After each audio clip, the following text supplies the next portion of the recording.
Many distractions exist while driving, such as eating, drinking, reading, and grooming. However, advances in technology have further expanded the extent of distractions that drivers encounter when they are behind the wheel. Using smartphones to text, talk, and navigate is an escalating danger found on roadways all across the nation. Injuries and death result from distracted driving, so much so that federal and state governments have created public service announcements designed to combat dangerous driving.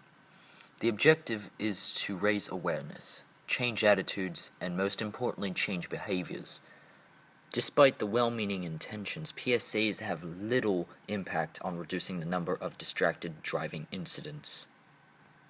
There are people that believe PSAs create awareness and, in turn, believe awareness leads to changes in attitudes and behavior.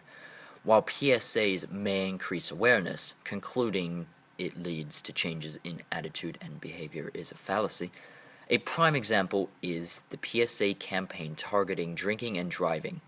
In the article, "Do Anti-Drinking Ads Work?", researchers from the Kellogg School of Management focused on PSAs that involved shame and guilt.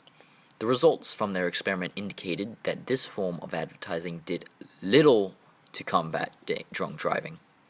Their research determined people who felt negative about their own behavior unconsciously safeguarded against allowing themselves to feel worse. Thus, people who already feel guilty about drinking and driving shut down to listening and receiving anti-drinking messages. Hence, the impact of PSAs changing attitudes and behaviors about drinking and driving for these individuals were ineffective.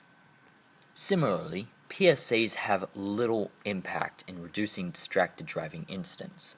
Smartphones make it easy to stay connected in today's world, and people find themselves addicted to their cell phones.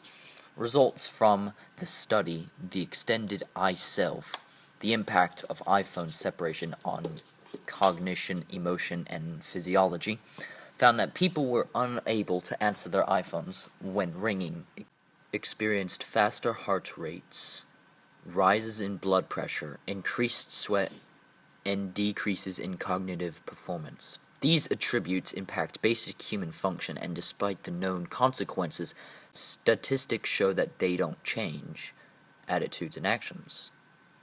Case in point, an American Automobile Association poll showed 94% of teen drivers acknowledged that they were warned about the dangers of texting and driving, and despite the warning, they chose to text anyway.